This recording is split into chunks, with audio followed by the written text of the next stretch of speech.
This evening we have a subject that is almost certain to become controversial.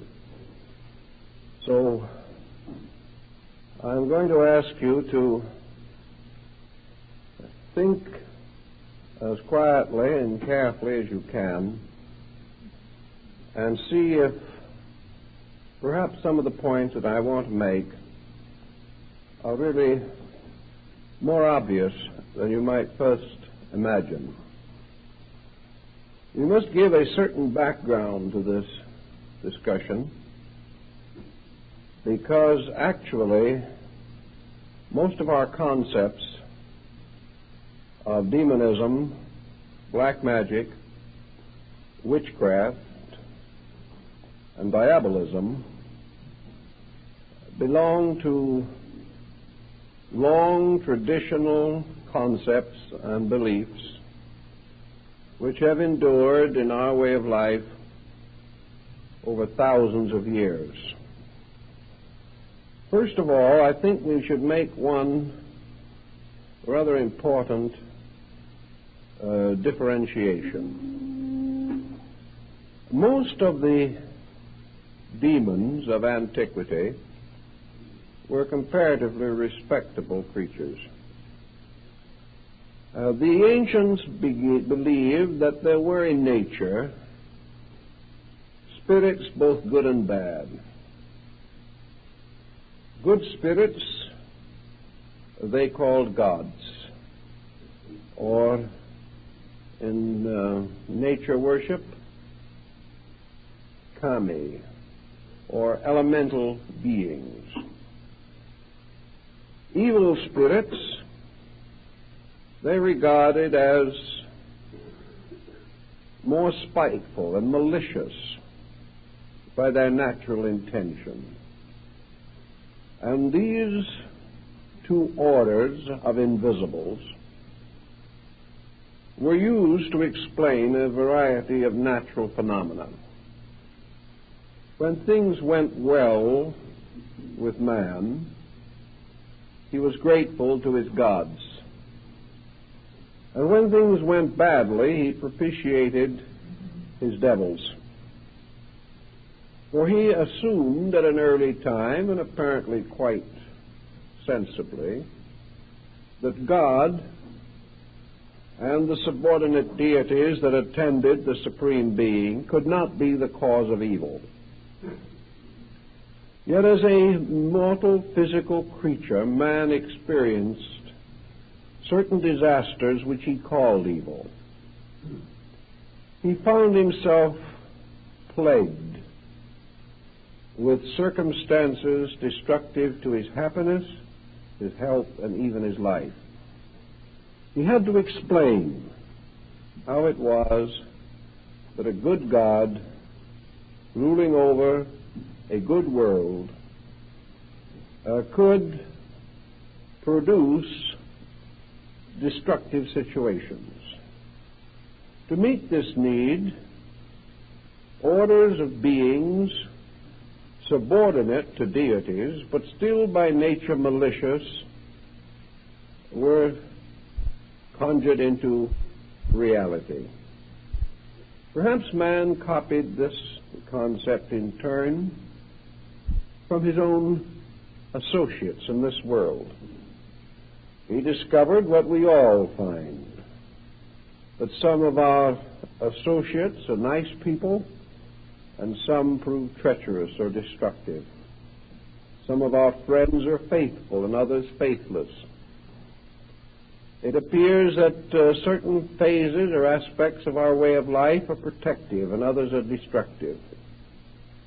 And today we explain these differences on moral or ethical or cultural or legal grounds, but still we are faced by these two parallel lines of occurrences, one helpful and the other hurtful. Going back over the history of primitive demonism, we note that nearly all of the so-called destructive forces were regarded as entities in themselves. They were sprites or mysterious little beings of nature, capricious and malicious. But they operated almost completely according to their own natures. They afflicted or burdened people because apparently they enjoyed doing these things. Irish folklore is full of mischievous beings who seem to like to play pranks on innocent mortals. Most of these older demons, therefore, were an order of life, just in the same way that the various Greek divinities originated in some region of their own, had their own way of life, and only occasionally came into contact with mankind. This contact could also often be altered. Malicious spirits could be made at least temporarily friendly by offerings and by various gifts and by propitiations, as they were called. It did not seem to occur to these older peoples that these spirits were other than what they seemed to be, some kind of a hierarchy of entities, inhabiting their own worlds and coming in contact with man only on very rare occasions. The second type of spirit that was regarded as hurtful or harmful was the individual who died with great evil or great hate in his heart. If we wronged someone terribly and he died, we conceived that he might haunt us. Perhaps this haunting was mostly the voice of our own conscience. We may have realized that this person went out of this world injured by us, and that perhaps had he a survival after death, he might resent this injury and continue to avenge it from the other world as he might have liked to do it from here. So we have this kind of spirit being, the souls of the unhappy dead. This more or less exhausted the Greek concept. The Greeks were never particularly devoted to demonology. They kind of liked life. They enjoyed nature. Their religion was a rather buoyant, festive kind. They would much rather live in a world filled with good spirits than with evil ones. Our word demon, however, has been derived from the Greek. But in the Greek form, demon, it did not signify an evil being at all. It simply represented a creature from another dimension who might have some contact with earthly affairs. Socrates had a demon, according to his own records, and this was a godlike creature who warned him of impending evil and harm and protected him on many occasions through life. So the Greek concept of the daemon was very little different from their concept of the demigod, except perhaps that the daemon was a little more available, was present upon requirement more definitely and more consistently. We have practically no records among the Greeks, for instance, that they ever tried to use one of their spirits to harm any other person. These spirits were protectors and guardians and friends. But there were orders of spirits that were by nature inclined to be malicious or meddlesome, but the Greeks generally handled those rather successfully by putting out a little bowl of food or offering a prayer or making some little promise that they would do a favor for the spirit if the spirit would be kindly to them. It was rather a childish state of affairs and never got very much beyond that point. Among Oriental nations, there is an elaborate study of demonism of all kinds. But I rather suspect that we have been somewhat over-influenced by missionary reports. I think the demonism of Asia was very much like that of Greece.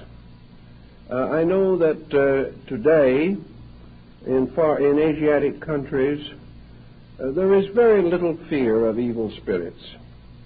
Even where they're believed in, they're not regarded as being particularly dangerous. Japan has its little oni, its little goblins, but if you want to get goblins out of the house for the year, all you have to do is throw some beans at them at the Setsubon festival, and they depart for the rest of the year. They're really not very tenacious or especially difficult. I saw a book of Japanese paintings not long ago called Recreations of Hell. It was a delightful little thing which would indicate that the oni, or spirits, were more or less unionized or something of that nature, and that in their spare time they went fishing, had picnics, and gathered in some quiet bamboo grove and drank sake together. This seemed to be about their principal activity.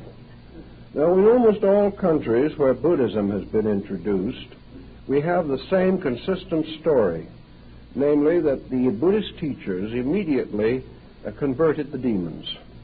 Demons just didn't have a chance where Buddhist missionaries went out. Even in Tibet, when Padmasambhava converted the country, he converted all of the evil spirits, and they all became good Buddhists, and they became servants of righteousness ever after. The only function that was left to them was the right to just groan and grumble a little bit and perform just a few little examples of their powers in order to sort of frighten people back on the straight and narrow road again. They became helpers whose only remaining function was to warn people against being bad. Now, this situation also seems to follow in many other parts of the world. China is supposed to have had more demons than all the firecrackers in Asia could frighten away. But again, these demons did not seem to be particularly ferocious. We have many representations in painting and carving of the most horrible scenes of demons punishing lost souls. But no one really seemed to pay much attention to it. And there's no indication that it improved the virtue of the people to any appreciable degree. These ideas just didn't sink in. The native attitude just was not appropriate to it. The general way of life was essentially, well, you can't say happy exactly, because many of these people were miserably underprivileged. At least we may say that the general temper was optimistic. People wanted to believe that good things would happen not only in this world but the world to come. And they also had a deep conviction that whatever their religion was, that their prayers and their mantrams and their various teachings would ensure them against being very deeply plagued by any sinister force. In none of these older countries do we find a kind of demonism in which the demon can stand against God. There is no possibility of rebellion on this level. The demon is a nuisance, principally, represented as perhaps having some minor right to plague unfortunate humans, but even the demon himself rather inclined to repent of his evil ways and depart with very slight encouragement. Actually, I think the Chinese, most of these people, were more afraid of ghosts than they were of demons. Our philosophy in the West, however, seems to have from the beginning developed a rather neurotic attitude on this subject. In both the Old and New Testament, demonology seems to play a very real and significant part. And then as we went along through time, particularly in the Dark Ages, demons became very terrible sources of negative belief. They plagued everybody. The early Christian missionaries enlarged the population of the infernal region by populating it with all the pagans and all their divinities. This made it a rather congested area. Furthermore, the early church developed some very aggressive attitudes about how easy it was for a human being to lose his soul. He hardly had to do anything except miss one Mass and he was in trouble. Evil was ever nigh unto him, as St. Paul tells us, and he meant it. And he meant it very literally. And because of this, we see in Western civilization, all the way from the Mediterranean to Ireland, and all the way from the southern tip of Sicily to the most Nordic lands, this very great fear, this almost neurotic pressure in which the individual lived in an almost constant terror of some weird and terrible force.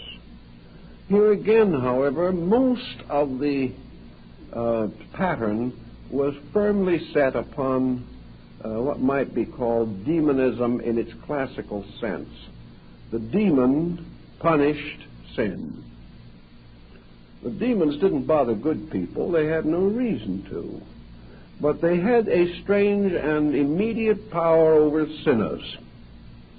It would almost seem as though deity had assigned them the right to do this.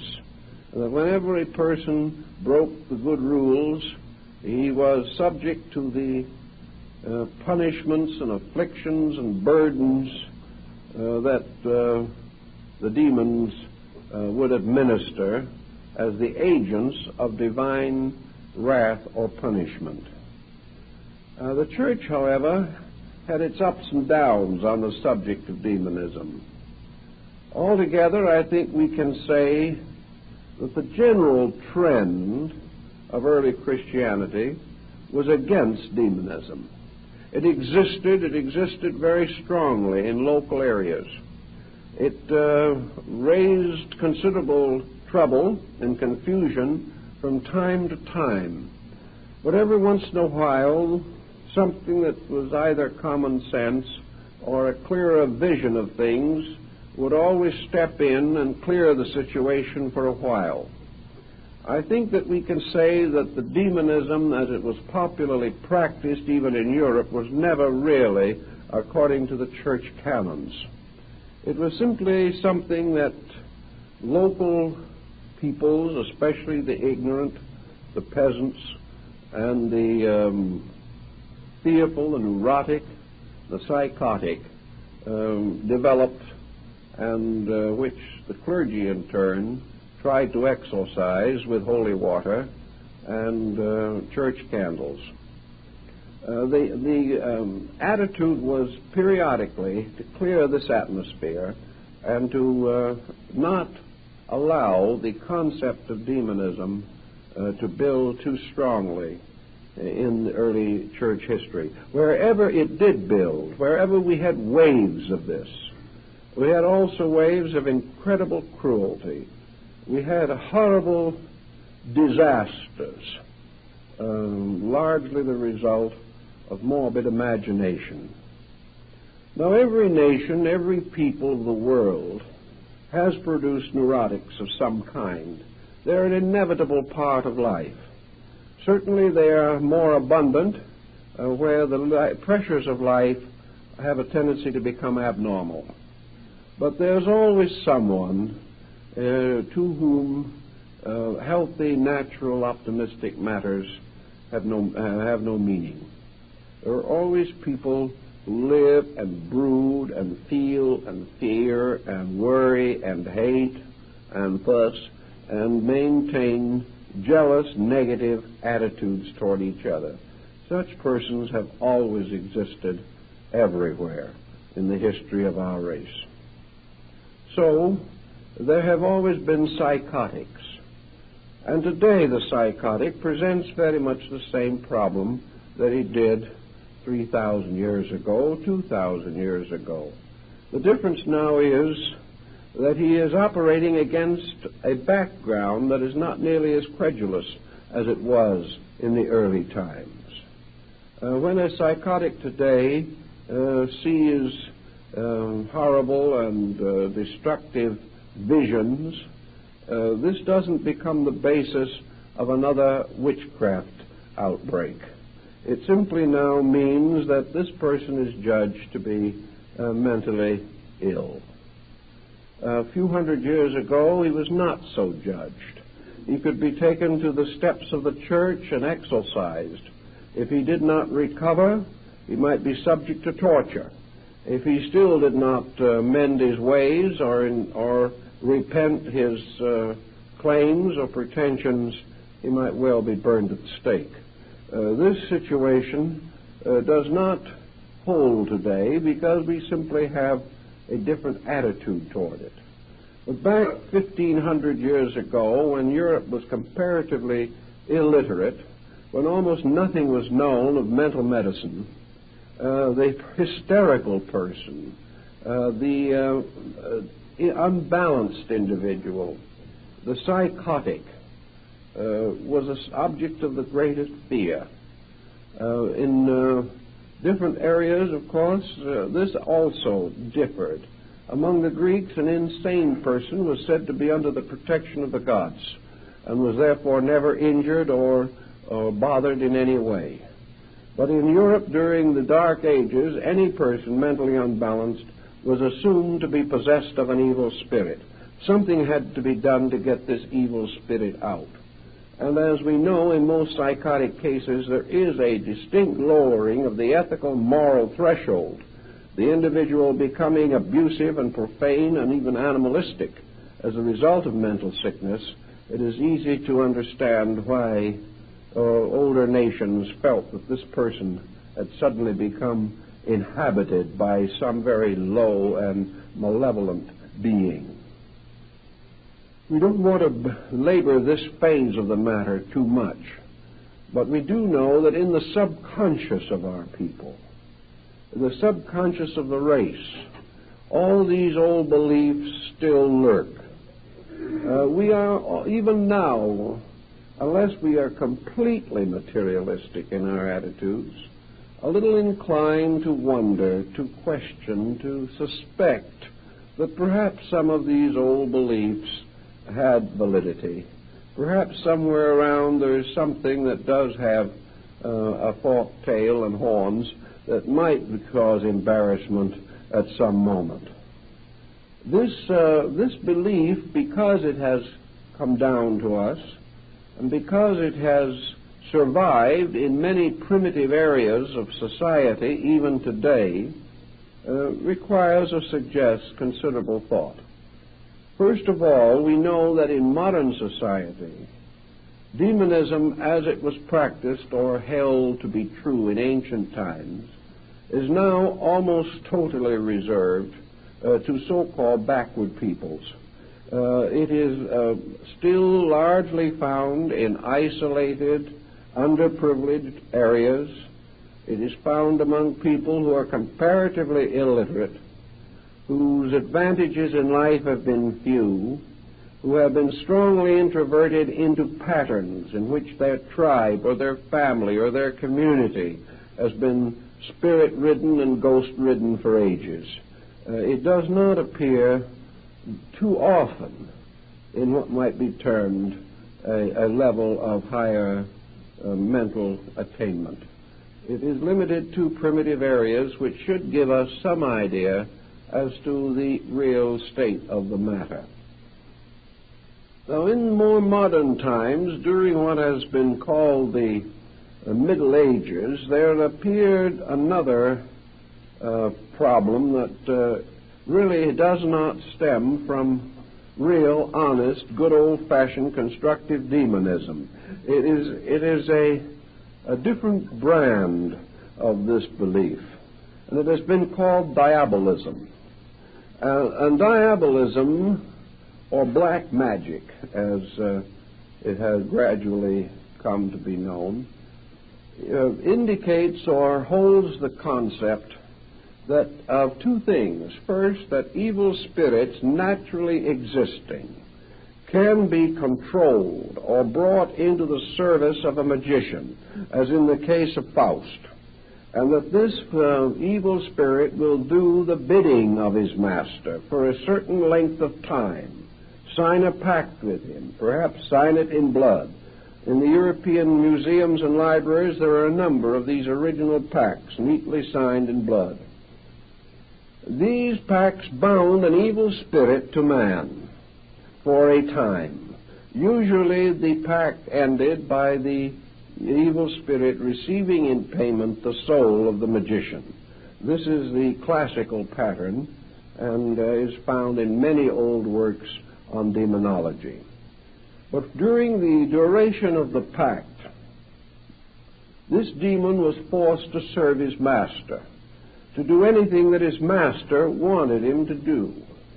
Now, in a great many of these old books, we find a very interesting line of thought, which seems to indicate that the demonism actually did arise from older beliefs. For we learn that these demons that were bound by pacts really had no interest in hurting anybody. They were not out trying to make the magician do evil things. Mephisto did not have the slightest interest in advancing the whims of Dr. Faust. Mephisto lived in an entirely different kind of world of his own. As the demon, he represented a debonair personality, worldly wise, sophisticated, and attained in all things. To him, Faust was no one but a child, an infantile ignoramus, perfectly willing to sell his own soul for a few years of glory and a little wealth or the fulfillment of his own desires. And as Mephisto himself tells us, he hasn't the slightest interest in Faust's desires. But because of the pact, he is his servant for the duration of the bargain and must do as he is told. In fact, in a few instances, Mephisto actually intercedes and strongly recommends that Faust not do some of these evil things, which are senseless, meaningless, and purposeless. So in the demonology, it wasn't a case of a demon taking great joy in injuring people. It was a bored demon who had no interest in humanity, who didn't care whether humans lived or died, because he was no part of them. They were not his region, they were not his world. But he had made a bargain, he had signed a contract, he was, so to say, an apprentice to the sorcerer for a while, so he did what he was told and waited patiently until he could inflict final punishment upon the sorcerer himself. This type of diabolism, again, doesn't quite meet the thinking of most people of today. Because here, and this was the typical demonism of the crossroad, where the magic circle was drawn, where the witches of Macbeth brewed their cauldrons, all of this type of medieval tying of spirits, the binding of the powers of nature to the whims of a human being. All of these were based upon a certain power process. There were secret words, there were secret conjurations, magic circles and terms, rites to be performed. And if the magician was able to perform these correctly, he could command the spirit. And if he could command the spirit, then the spirit had to obey him. And the spirit felt really, as several of the old accounts say. One or two of the spirits do, like Asmodeus in one of the early books, says to the conjurer who has called him out of the misty deep for some nefarious undertaking, "Why have you disturbed me? I have no reason to be here. I don't care anything about you. I don't want to hurt anybody. Why have you bothered me? Why have you said these words of power that now force me to obey you? Because you have the magic talismans, the magic symbols. Why have you done this to me? I don't dislike you. I haven't done anything to you. Why do you insist on binding me to some common human purpose of your own? This was the rather nonchalant idea.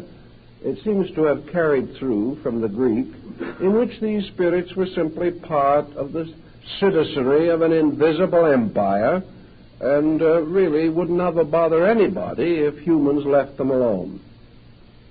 Now, the next phase of the situation takes on a little different coloring.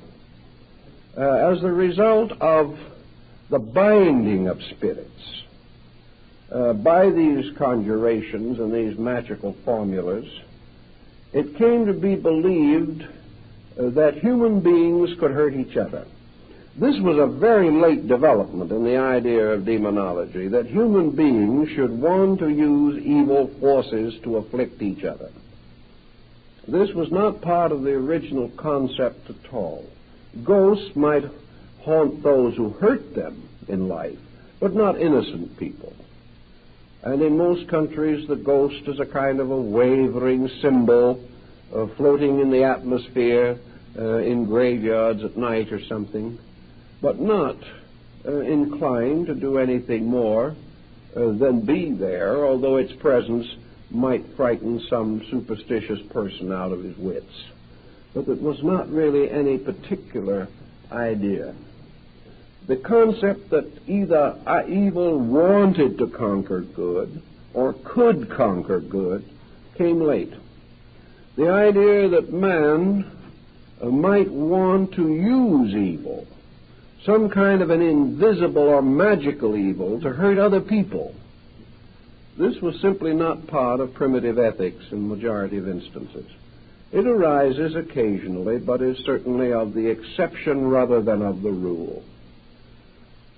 But once we began to believe in witchcraft, once we believed that human beings could make pacts with demons, or could develop within themselves some evil force, could pervert their own natures, and begin to burden us with their perversions, like the witches of Europe riding on their broomsticks to the Sabbath on the Brocken, that human beings themselves voluntarily and of their own inner conviction chose to become evil, chose to hurt or destroy other people, and sought in long and difficult processes to discover means by means of which they could bewitch or haunt, or in some way from a distance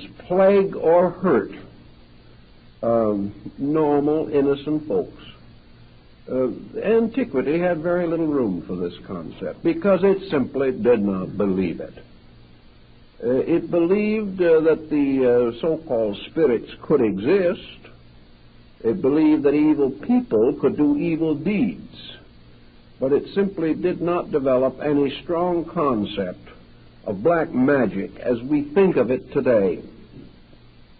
It was outside of the grand concept of life which these people held.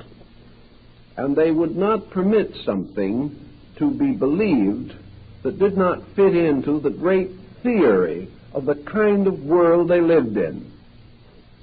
And with the exception of very primitive people, there was no general group in society that believed that the world was created for the purpose of perpetuating evil, or that evil had any chance of conquering good. In the long, difficult picture of things, even in the Mazdian faith, evil had no real power to ultimately achieve victory over good. Good was real. Good was deep and great.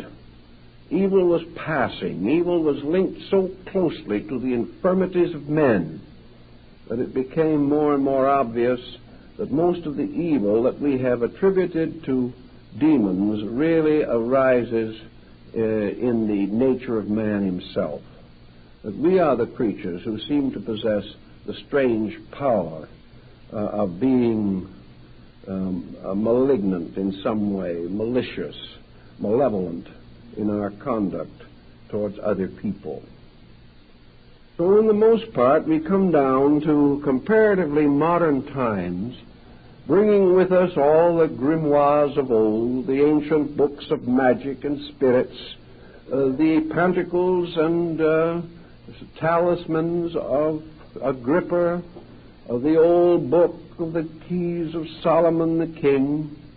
We have all these beliefs that have been shadowed down through time, books that have to do with the creation of an empire of sorcery, a sorcery in which all of the common good of life is threatened and the universe is placed at the disposal of the sorcerer. If he can become wise enough, if he can become strong enough, if he can become skillful enough, there seems to be no limit to what he can do to ordinary, well-intentioned, God-fearing people. This concept has lingered on, however, in an extraordinary way. And unless we begin to think it through somewhere, we have to face it more frequently than perhaps we like to really imagine. Even in our most sober moments, we are afraid that somewhere around us, somewhere in space, are powers of evil.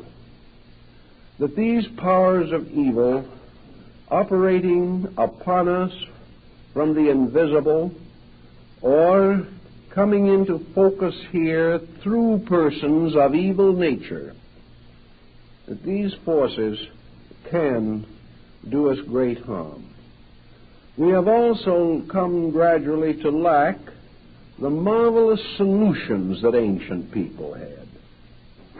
Most of the time now, the solutions which took care of everything 500 years ago just do not seem to be adequate anymore.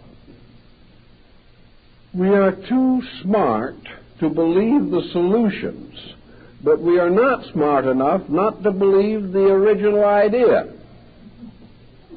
In other words, we are foolish enough to believe in these evil principles, but not wise enough or not gullible enough to believe in the simple remedies that always took care of them satisfactorily up to recent times. In those long periods in which we were either blessed or cursed by the lack of psychiatrists, these things more or less took care of themselves.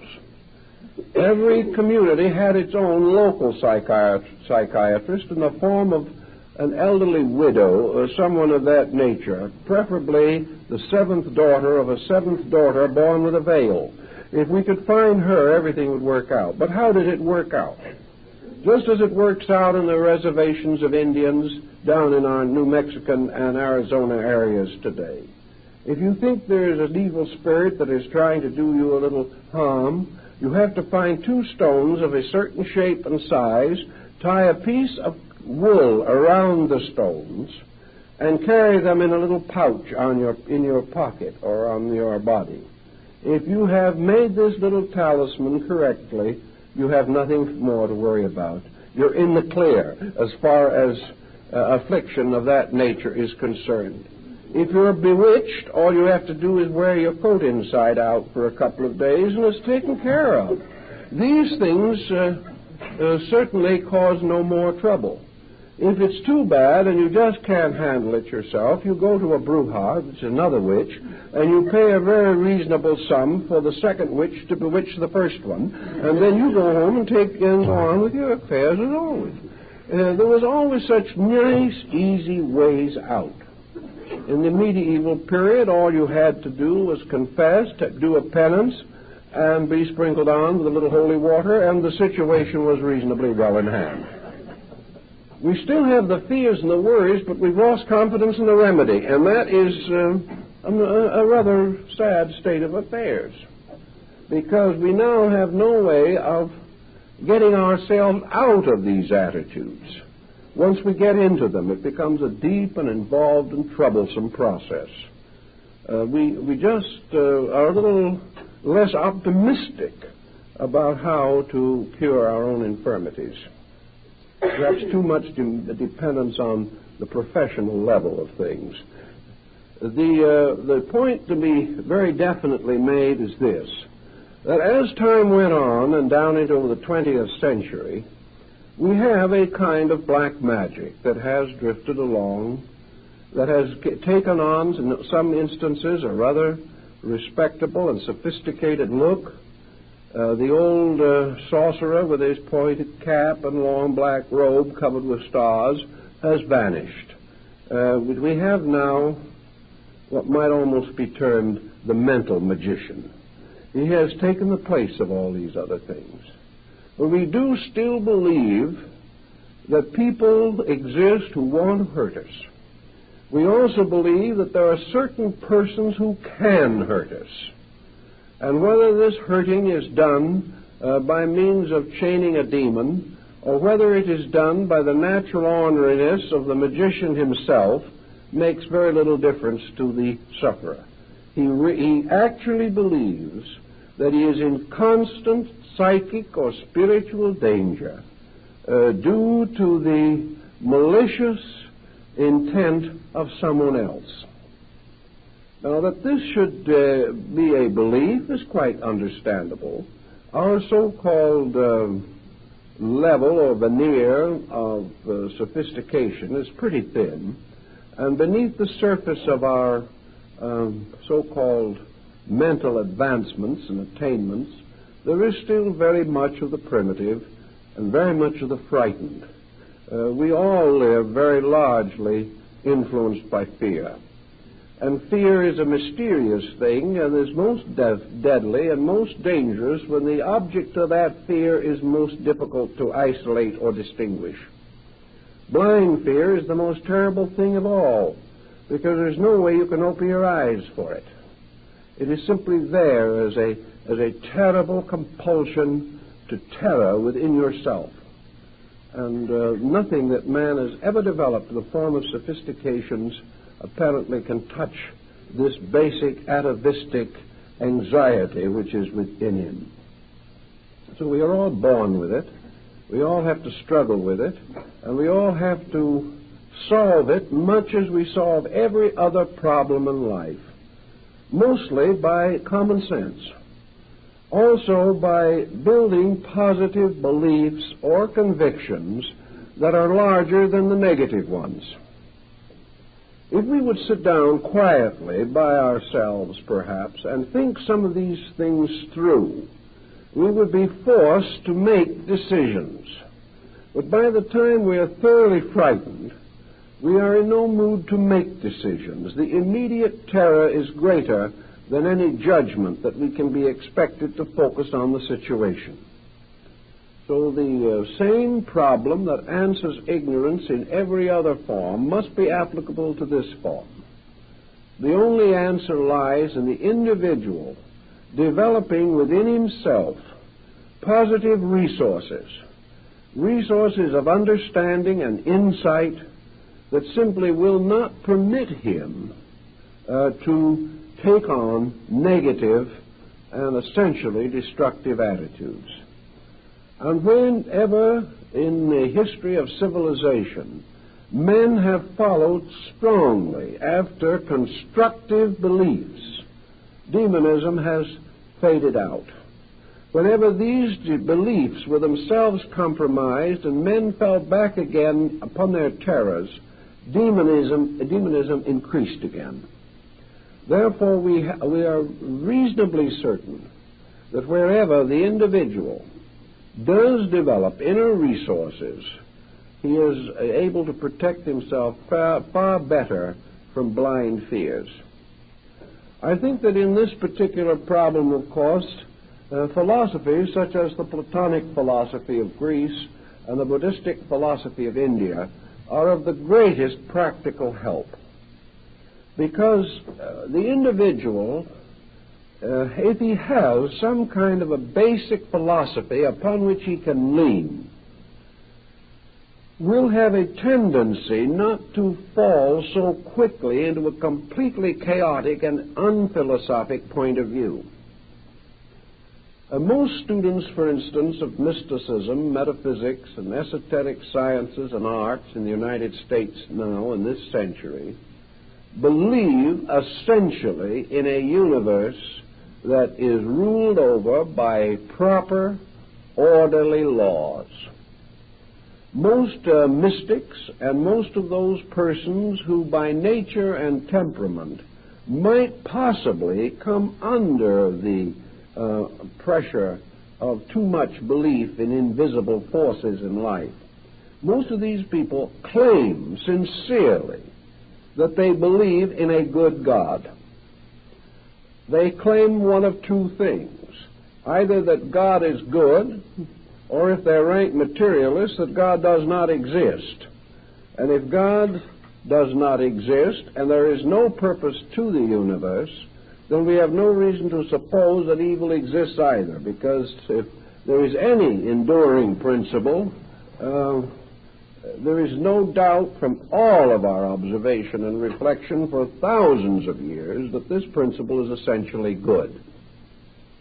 So if we believe, for example, as in Platonism and Buddhism, that this universe is the product of a divine mind, that this divine mind of itself is inevitably and eternally good, and by the very nature of itself produces out of its own nature only good.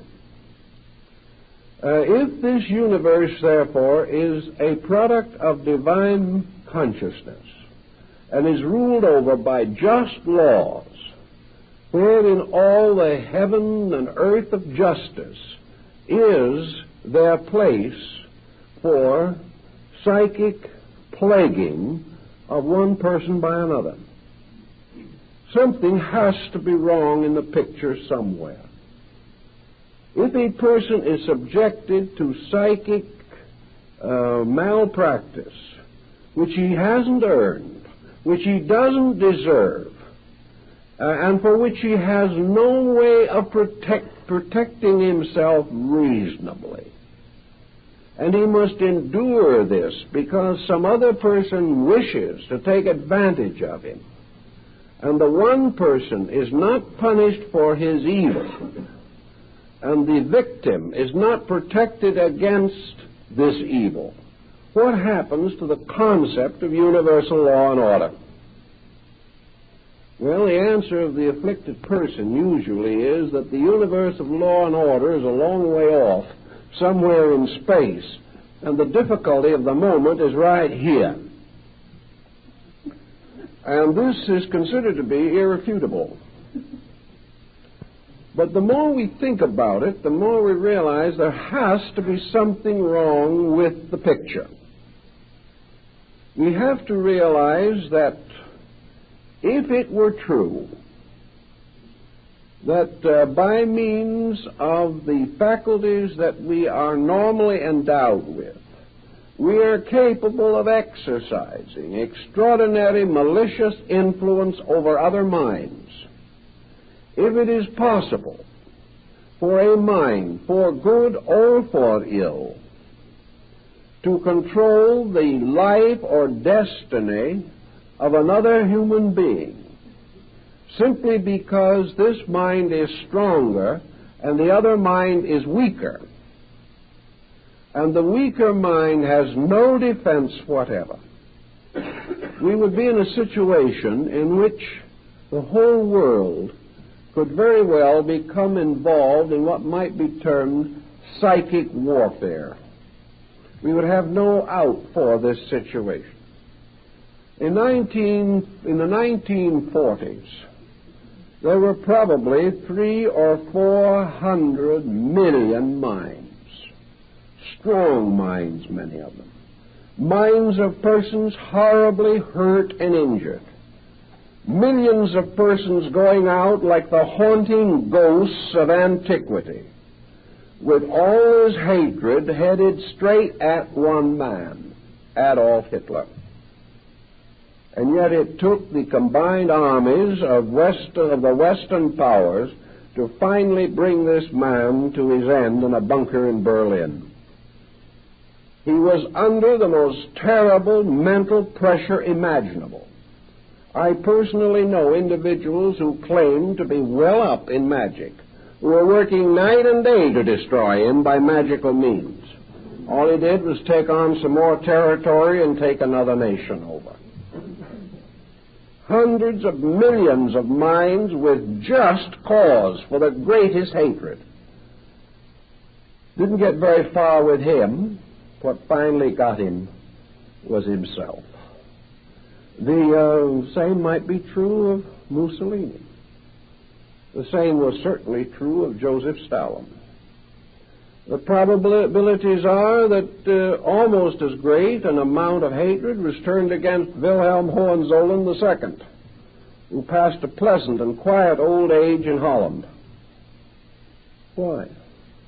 If one individual can, by means of mental suggestion, destroy my life or your life, how is it that they can never seem to get the fellow that needs trouble the most? They don't get him. He keeps right on going. And the reason why he almost certainly keeps on going is because he doesn't believe that these other people can do it. He is so sure of himself. Hohenzollern with his me and Gott. Hitler, the man of destiny. Napoleon, the man of destiny. It was their own arrogance, their own conceit, their own stubborn unwillingness to listen to anyone else that finally destroyed them. But the sorrow, the pain, the agony of minds did not do it. The prayers lifted up against these tyrants did not seem to operate very effectively. And yet we like to assume that these same forces that cannot touch these men, even when augmented several millions of times by concerted thinking, that one lonely character of uncertain mind can destroy us. Actually, we have to re-evaluate this entire situation. And it is a little difficult to do because there are things we so desperately want to believe. And there's nothing that we want to believe more than that which we see, that which we hear, and that which occurs so directly and intimately to us that there seems to be no possible way of evading or avoiding the situation. What we see that happens seems so factual that we cannot escape it. Now, in Buddhist philosophy, we have these repentant onis, miscellaneous secondary demons, who more or less finally went to the robe and became good Buddhists themselves. And what do we have as the answer to the rest of the problem in Buddhism? There is one thing, and that is perhaps the most important key to all. There is one legitimate cause for the individual to be in trouble, and that is karma. Now, karma is not a monster. It is a good law, absolutely necessary to us. But like the Mio of China and Japan, the ferocious-faced deities were always smiling in a kind of a wicked, sardonic way, as much as to say, I shall have you for breakfast. These Mio, or Fudo Mio, represent karma. They represent the inevitable power of retribution.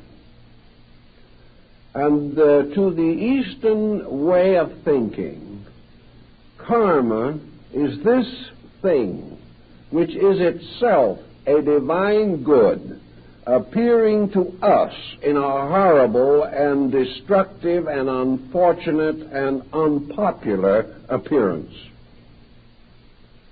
In both Platonism and Buddhism, an individual has to be in need of some type of punishment, or it doesn't come to him.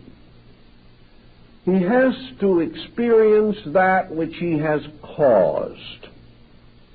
Let us say, for example, that back somewhere in the Middle Ages, a second or third-rate sorcerer appeared who really believed perhaps that he could use these evil forces for his own advantage. Perhaps he didn't use them really for his own advantage. Perhaps he didn't even know whether he did or not.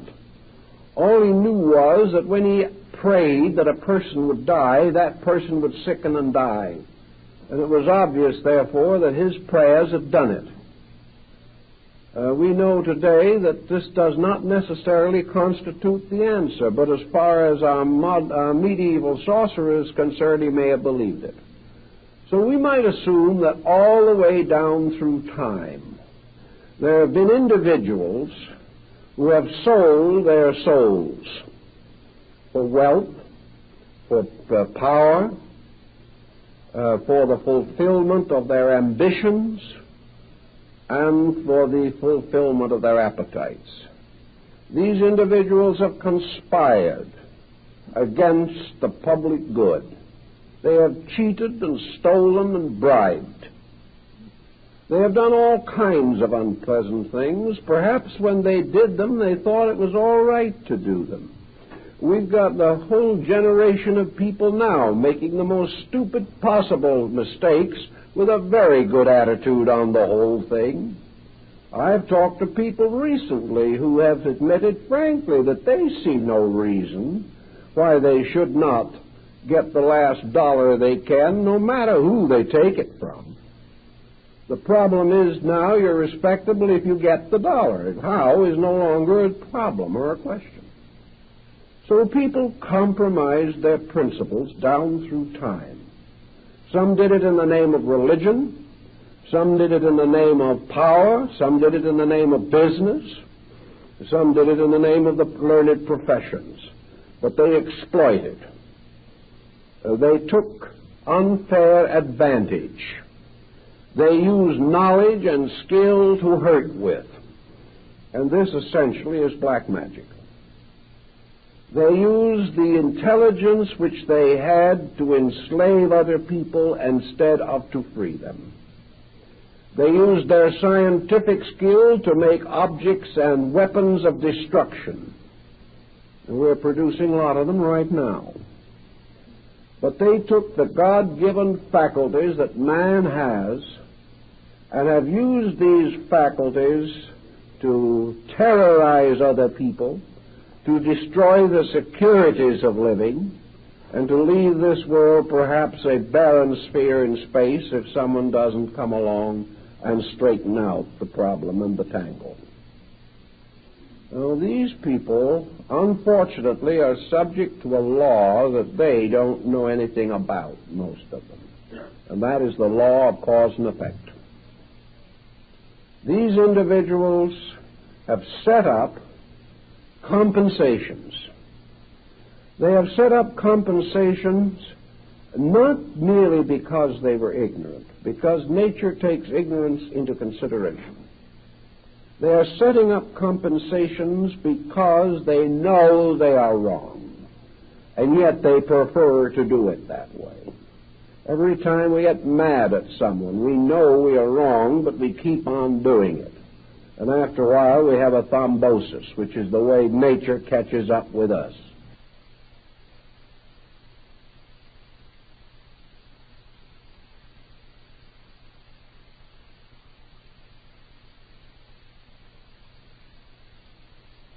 When we do what we want to, the world is wonderful. But a thrombosis is sent by the devil. We haven't realized that in many instances, The devil, which is merely a form of the deity Fudo or Yama or Mara in India, is the luring flame-encircled image of karma. The natural ills that we have done coming back to us.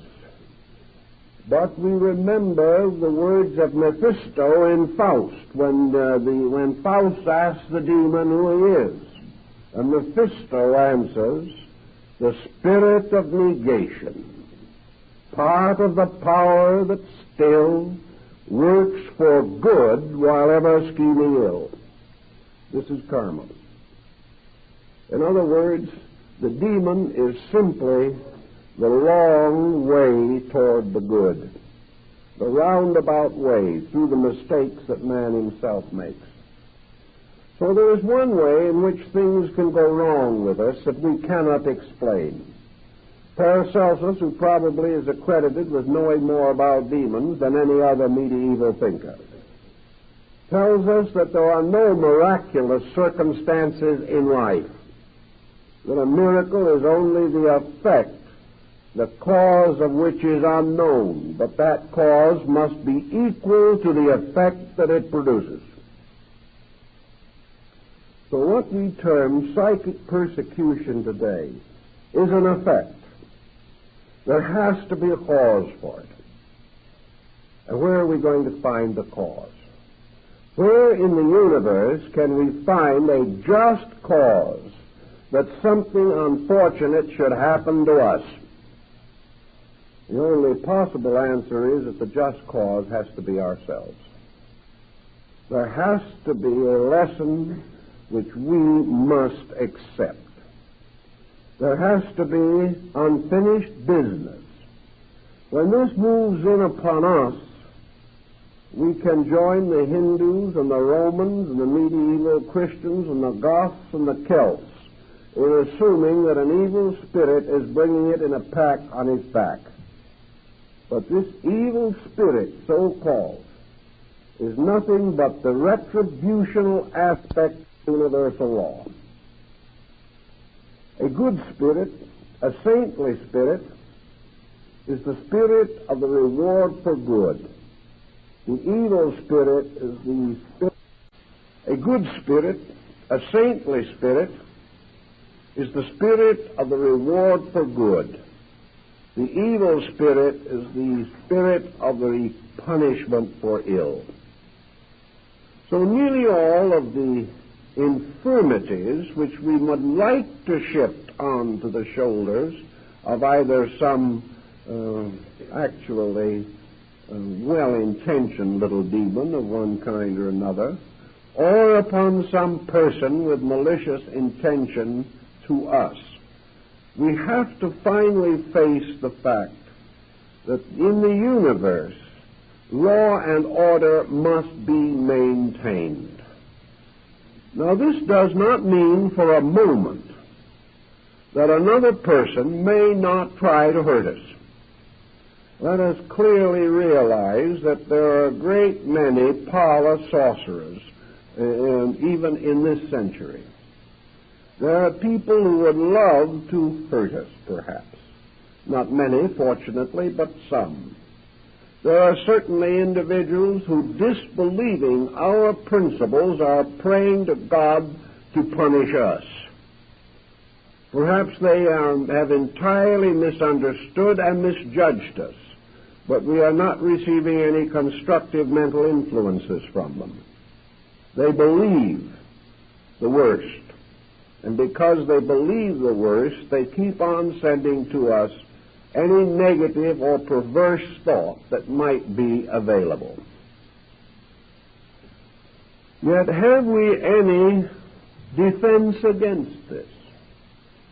How are we going to defend ourselves against persons we don't know, perhaps, certainly whose location we could not find, whom we cannot take into court and charge them with some malicious mischief? Persons who perhaps we have gradually come to fear with such an intensive terror that it is destroying our own rest and sleep. And if we were able to pick up the telephone and say to these persons, are you trying to make life miserable for me? Quite possible the individual would answer yes. I'm doing all I can to make life miserable for you. So here it is. I'm miserable. Somebody else admits they're trying to make me miserable. The circumstantial evidence would almost stand in court. Yet it doesn't have to be true even when it goes that far. Because we are still faced with this constant problem. How are we going to assume any kind of a just existence if another person can make life miserable for us because they want to, and not because there is any justice in it? I think we have to realize that man has been equipped by life with everything necessary to protect him on this dangerous journey which we call existence. Just as surely as he has gradually developed means for the protection of his outer body, as he has developed all that is required to preserve himself as far as possible against almost any creature except his own kind, we realize that man is psychically well equipped to defend himself. He is psychically set with a keynote of vibration. No two human beings have the same keynote. The discovery of this keynote by any other person is an extremely remote possibility. And even assuming that it could possibly be done, there still remains the problem of the ethical universe in which we live. From what we can learn from the older philosophical systems, man is capsulated or enclosed in a magnetic field. This field, in turn, is surrounded or held by a mysterious thing called the auric egg. The walls of this egg are stronger than steel, but completely invisible. Against this field, any bacterial organism, anything of this nature, has almost no chance whatever of making any inroad upon man. In fact, nearly always, any individual who suffers from a bacterial or germ infection or contagion does so because primarily the germs are already on the inside of this situation. We are carrying all these in our own bodies, and they are coming out into victorious manifestation because of mistakes that we make in the maintenance of our own economy. If we allow ourselves physically to run down, the germs take over. If we build up, the germs retire. Nature has provided us with a most extraordinary defense mechanism. And this mysterious mechanism extends also into our psychic lives. If we can assume an honest person owing no psychic debt to anyone, living a constructive life, and free from any immediate pressures of karma, if we assume this person and assume that they are a well-integrated individual, I think we can at the same time assume that so-called malicious psychic persecution is impossible for that person to suffer. Something has to happen to break down the natural defenses of the individual. And these breakdowns are the real cause of the whole problem. Somebody who wants to use some mysterious ability to injure us can turn that ability in our direction. But if we are not a proper receiving station, it goes right back to the original sender and causes more trouble than it can ever cause us. Because always the sorcerer finally becomes the victim of his own sorcery. He is setting up negative karma in himself, and this karma will destroy him more rapidly than a bullet. So no matter what he wants to do to somebody else, all he can do is destroy himself.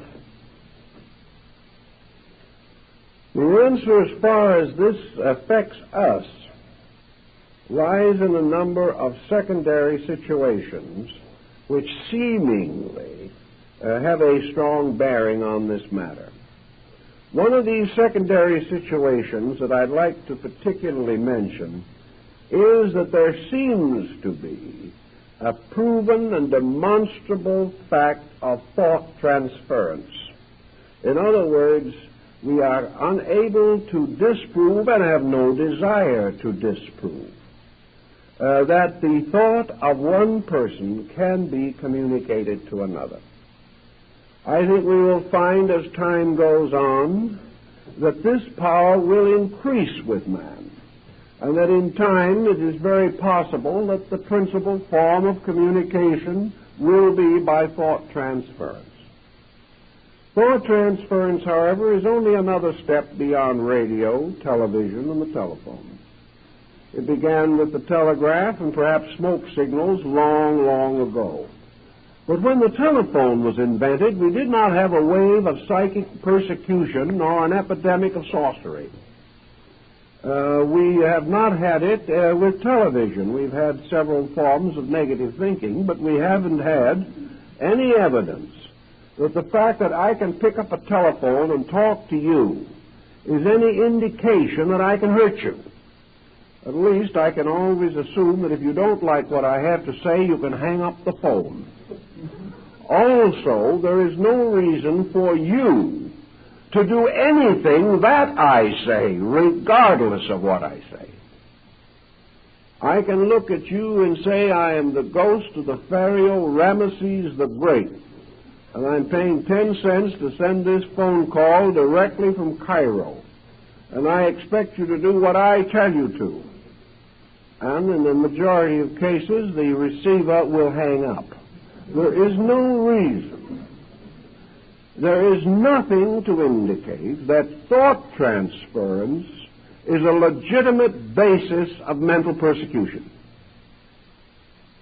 The fact that a thought can get through no more means that the person who receives that thought is vulnerable to some negative force than it would be if he picked up the telephone.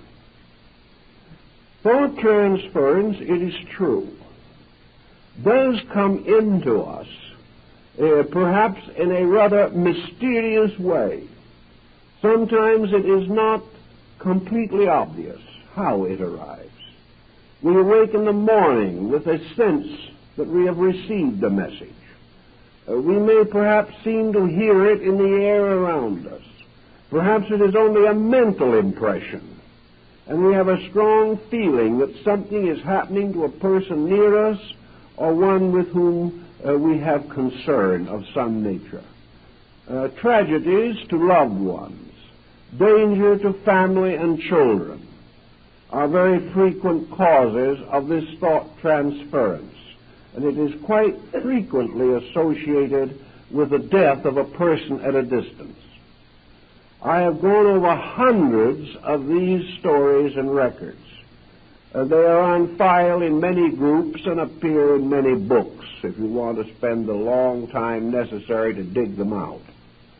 But I haven't read one account in which this kind of thought transference carried with it any overt moral persuasion to do anything. At the time of the death of Lord Nelson, Lady Hamilton received at the moment of his death the clear impression of his death. She knew that he was dead.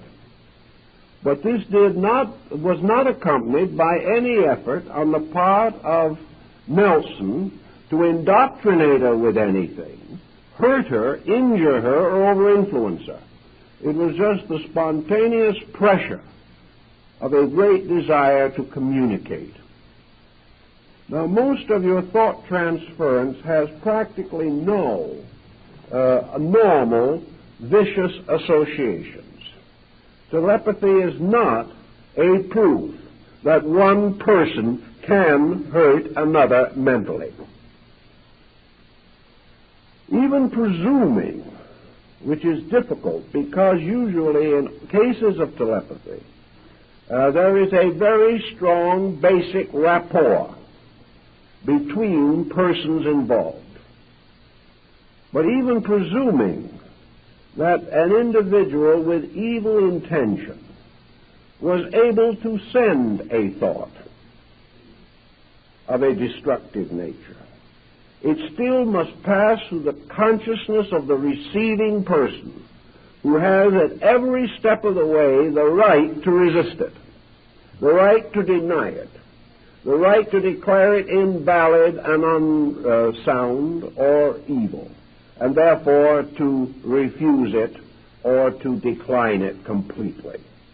There is no way in which this can be prevented unless, of course, the person who receives it secretly wants to do what this thought implies.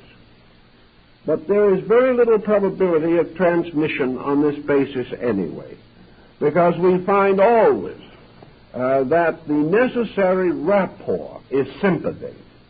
Hatred is no ground for sympathy. Evil is no ground for sympathy. There is no sympathy between an evil person and a good person. Therefore, the sensitivity necessary for normal communication simply is absent. In addition to these circumstances, we do know that very often, by study, that individuals who claim to have been negatively over-influenced have really, actually, been induced to do that which they have secretly wanted to do, but which they have not wished to acknowledge that they wanted to do, and would prefer to pass the blame on to someone else. If we want to assume for any reason whatever that in spite of all these situations there still appears that we are subject to some kind of negative, destructive force, then I think we should give two areas very definite and complete study and consideration. One is the fact that we are all carrying unfinished karmic business. That it is perfectly possible that at any moment we can stumble over something and fall on our faces. It is perfectly possible that someone will back into us on the road. It is possible that at any moment we could have a heart attack. It is also possible that at any moment our business affairs or our various activities in life might be disturbed.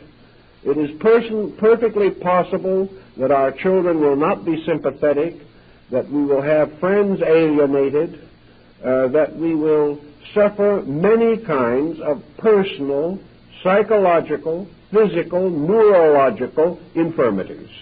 These are quite possible. No sorcery is necessary in cases of this kind. And this is particularly true where the individual is introverted, hypersensitive, highly nervous, worrisome, or potentially neurotic.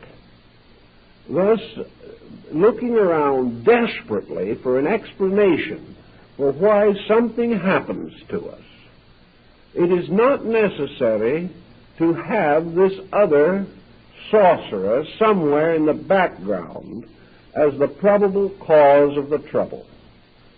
It's not impossible that somebody might like to. There are groups in this country at the present time that are teaching various genteel forms of sorcery.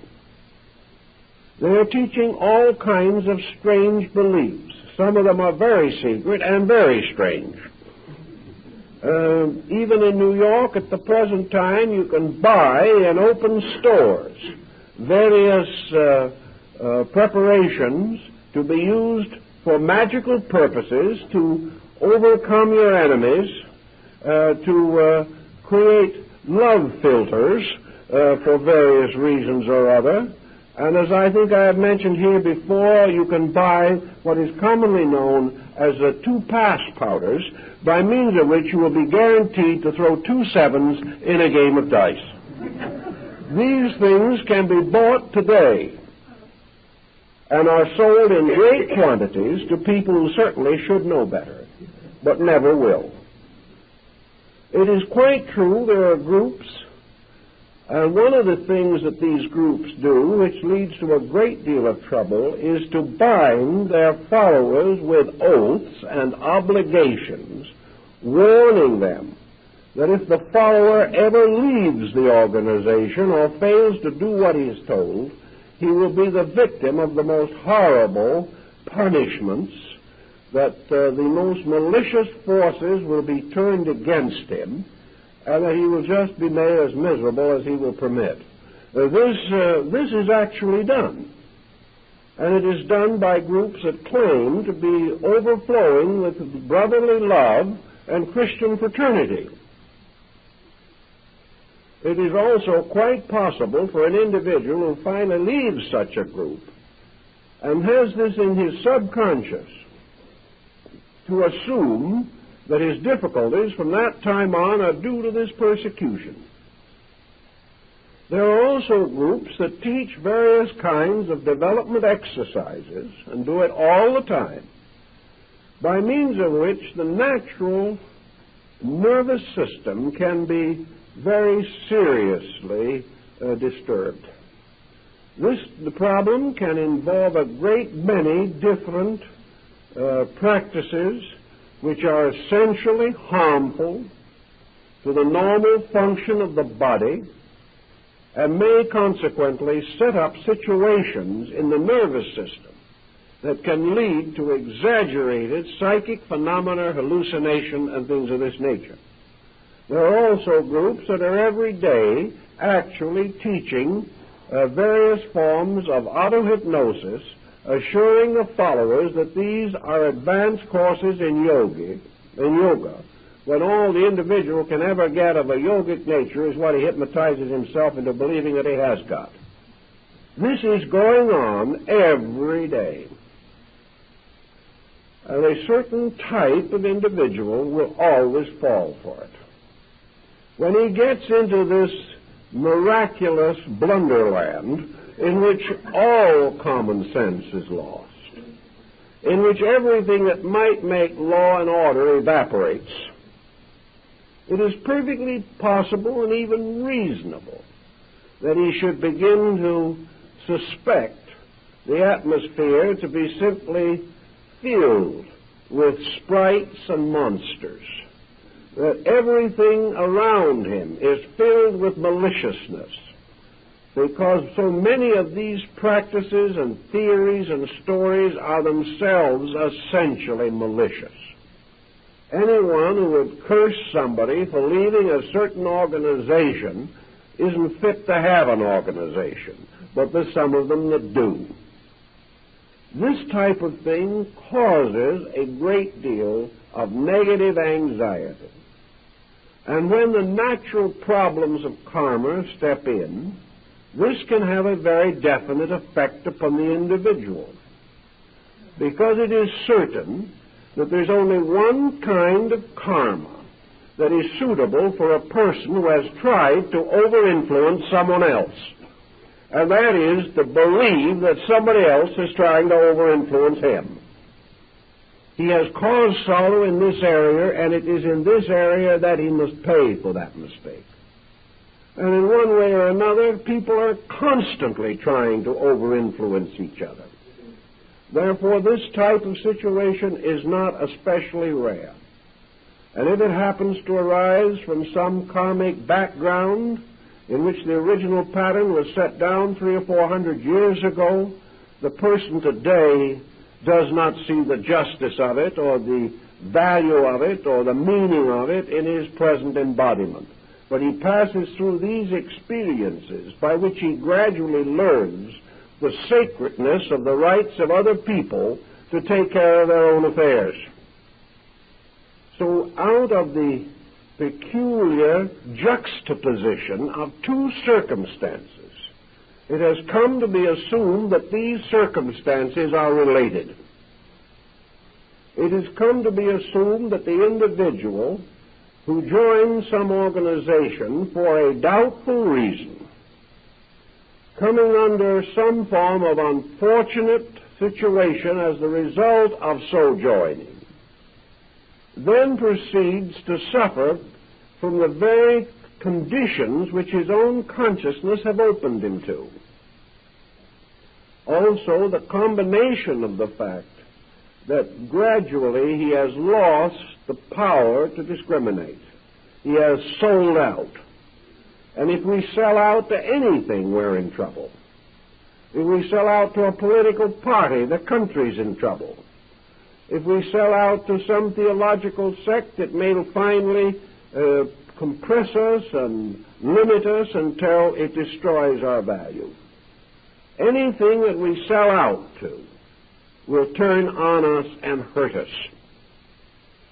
So we have all kinds of things also that motivate people into various so-called esoteric situations. Probably one of the greatest and most common of these motivations is simply that the individual is looking for a reason to be alive. These people may be lonely, neurotic people. They're people who desperately want to be important, and to them all kinds of esoteric matters contribute to importance. The individual who has never been able to influence himself correctly will love to influence the rest of humanity. So these people trying to find interest in life, trying to find forgetfulness to their various limitations, trying to get new areas of influence, trying to buy their way into a valuable life, trying to develop powers which will enable them to accomplish mentally what they have no desire to earn physically. All kinds of strange motives, some of them too obscure to be discovered until perhaps long afterwards by the working of karma itself. No human being could discover them. But all of these negative motives, all of these unreasonable attitudes, all these sellouts, in which the individual compromises his principles for some concept of gain. All these come back. And it looks to the individual that the very persons with whom he has previously worked have turned on him.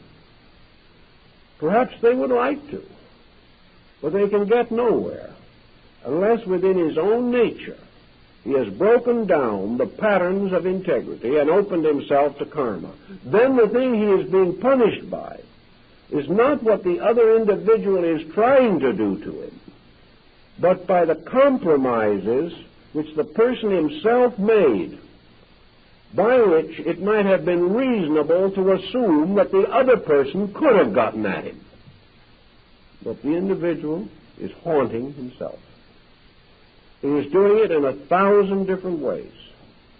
And his old ego, which has been carried with him for many embodiments, is still struggling to unload its toxic load of karma.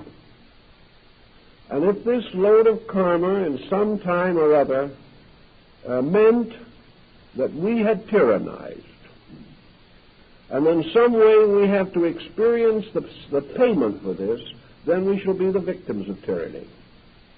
Whatever cause we set in motion, if somewhere long ago we prayed the gods to afflict somebody else, we will sometime awake and think we hear someone else praying the gods to afflict us. I've actually had people come into my office here and ask me if I wouldn't pray for the death of one of their relatives so they could inherit his money. Now, that an individual like that should come finally to believe that somebody else is praying to get rid of them is nothing short of poetic justice. It is not a sign that the bottom is out of the ethical universe. It is not a sign there are no laws in nature. And there is certainly not a sign that good people can be the victims of bad people. Buddhism and Brahmanism and Hinduism all teach that another man can take our body. We can be killed. We can be shot. We can be stabbed. Or we can in time simply die from natural causes. Our physical bodies are vulnerable. They belong to this world, and they can be taken from us by the various incidents and accidents of life. But to all these systems, this is not important. Actually, the only thing that is important to man is the integrity of his own consciousness. While he is able to keep this, the rest of his fate and destiny are secure. There is nothing else that he need to fear. There is nothing that he can successfully fear. And there's nothing that fear can do for him except make him sick. Therefore, if a person finds themselves in this kind of a situation where they think that they are the victims of some malicious mental force being turned against them, let them always remember certain things. That whether such a force exists or not, the fact that we believe that it is doing this to us can do us the greatest harm. Also, most metaphysicians of even the traditional school tell us frankly and firmly, and have said so again and again, that if we change this believing, if we return only good for evil, if we return only strength against weakness, if we reply only in the most constructive way to any seeming circumstance which is incomprehensible to us, we are then, by every level, every count, and every theory, doing the greatest possible good for all situations concerned.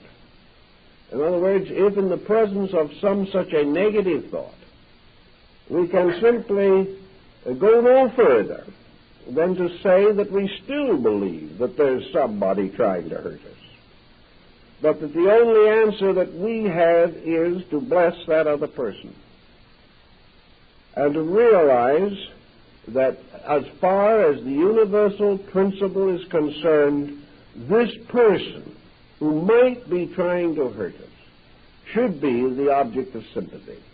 They're the one in trouble, not us. They're the ones who are in need of assistance. For the moment, for any reason, we wish to hurt another, we are in the most desperate danger ourselves, not because of the fact that we are opening our natures to some strange, infernal, perditional punishment, but simply because this type of thinking sets up psychosomatic patterns within ourselves which will destroy our bodies, minds, and hearts. So any individual who is anxious to do evil, desirous of exploiting anyone else for any reason, should be the object of our greatest and deepest sympathy. They are not big, strong people endangering us. They are little, weak people endangering themselves. If we will take this attitude consistently, we will find that they cannot, directly or indirectly, do any harm to anybody. And the main point is that whether we believe they are doing anything to us or not, and whether in the course of time we discover that the whole thing was our own attitude, and not anyone trying to hurt us, regardless of how we want to explain it, our own cheerful, constructive, idealistically, spiritually correct attitude at that time is our greatest protection and our greatest solution. So regardless how we want to explain it, the answer always remains that we must gradually replace fear with faith, that we must lose all interest in assuming or believing that anything or anyone wants to injure us or can injure us. Now, this does not mean that we don't have to read the small type in the contract. This does not mean that physically we are not subject to the common laws of the practices of our times. But it does mean that in things relating to spiritual matters and to religious matters, the individual is absolutely safe as long as his own attitudes are absolutely constructive. As long as he knows firmly and completely within himself that he is setting in motion no negative psychic forces, he can be perfectly certain that no one else can hurt him, but most of all, he will not hurt himself. And if this attitude is really appreciated and really understood, really worked with, there would not be a great deal of black magic in our generation. Because black magic is not just something that another person can practice on us. Black magic is something we can practice on ourselves. Black magic arises the moment we try to solve the problems of our own experience negatively. The moment the individual believes in the reality of evil, he is just as much practicing black magic as the individual who turns the force against someone else, because he is now turning negation against himself.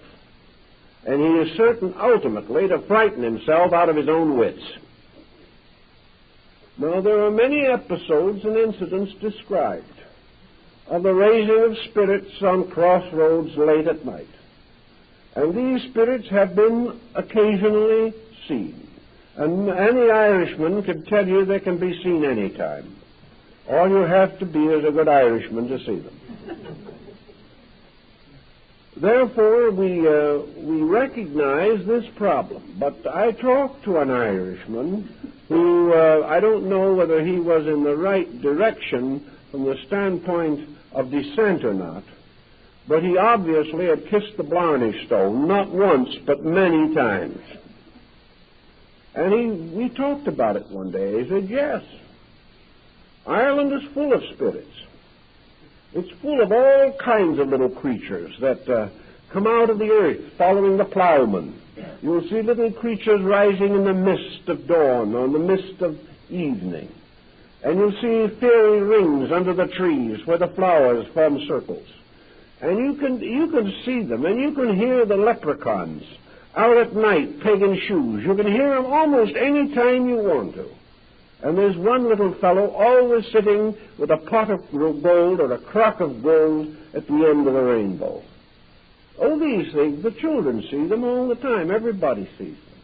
At least they think they do. So I asked this Irishman once, I said, do these little spirits ever bother anybody? Oh, he said, be gone with you. Why should they bother anybody? Of course not. The only time they bother you is when you bother them. If you try to take the leprechaun's crock of gold away from him, he'll work magic on you. And he'll try his best not to let you have it. But if you want to sit down quietly and watch the little folks at play under the trees, they don't mind. They're very happy. In fact, they probably don't know you're there. So he assured me that unless somebody bothered them, they never bothered anybody else. And that's good Scotch folklore, and it's good Irish, and it's good even for the rather superstitious folks down on Sicily who have a lot of this type of belief also. But all these things, nobody bothers anybody unless we bother them. And it is the same in nature. The crock of gold at the end of the rainbow might symbolize worldliness and all the mysterious forces that contribute to it. When man is willing to destroy to get that crock of gold, then the spirits that guard it turn upon him. And there's a story in Germany that still the little Nibelungen people still guard the treasures of the earth. And you have to go to them And you can dig the treasure forever, but you'll never find it because they'll always hide it from you. What you have to do is to first of all convince the little people that you have earned it. Then they'll reveal it to you instantly. These are moral fables. There's no question about it.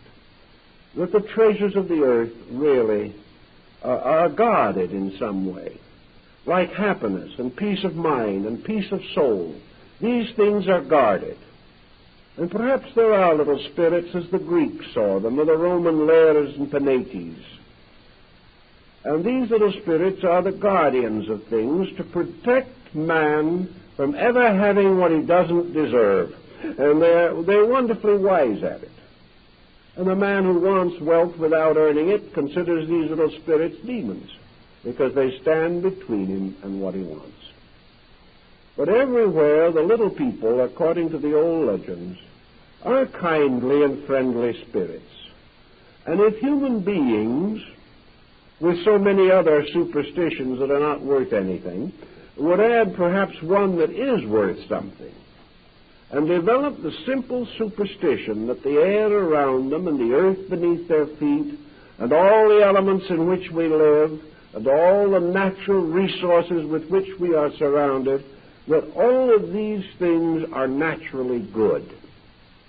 Whether we want to assume they have spirits with them, we don't know. That isn't important. But that whatever there is beautiful, is good, and is kindly. And the unknown and the unseen are only the extensions of this. That a thing doesn't suddenly become bad because we can't see it anymore. But that space far out is no more peopled with evil than the glens and the fens of Ireland. That these things are merely the unknown, unconquered universe of realities extending on and on, filled with law, filled with beauty, and filled with good. And if man will keep faith with this good, and he will live harmoniously with it, and will not break the patterns by his own negative psychology and create a negative psychotic condition in himself, he can live on through the years of his life and from life to life in a universe that is essentially good, which has some problems, some unfinished business, in which we are ready to pay our debts, and we're ready to try to do to others as we'd have others do to us, but with it all a great basic faith. And if we have this faith that everything is essentially good in principle, and that in man this principle may be obscured, but it is still basically there, and beyond the selfishness of our daily conduct, there is in every person a spirit that is trying to be good, and that this spirit, through karma, is ultimately going to win. And little by little, the failings and weaknesses of man will be dissolved by universal law, and in the end, we will all come to that good which was originally ordained for us. If we keep these thoughts in mind, and do not permit ourselves to wallow in self-pity, negation, fear, and doubt, we won't have any trouble with black magic. We won't have any trouble with demons. And if by any chance we should meet one somewhere, it'll be a very kindly little fellow who will be more amusing than difficult. Because actually, there's no reason why the old Buddhist monk wasn't quite correct when he went by one of these little demons, simply patted it on the head and blessed it. It was all part of a good world. It's all part of a universe of good things. And if the good finds itself strong and rich in our own consciousness, there is nothing else that we need to fear. Well, I think our time is up. Thank you very much.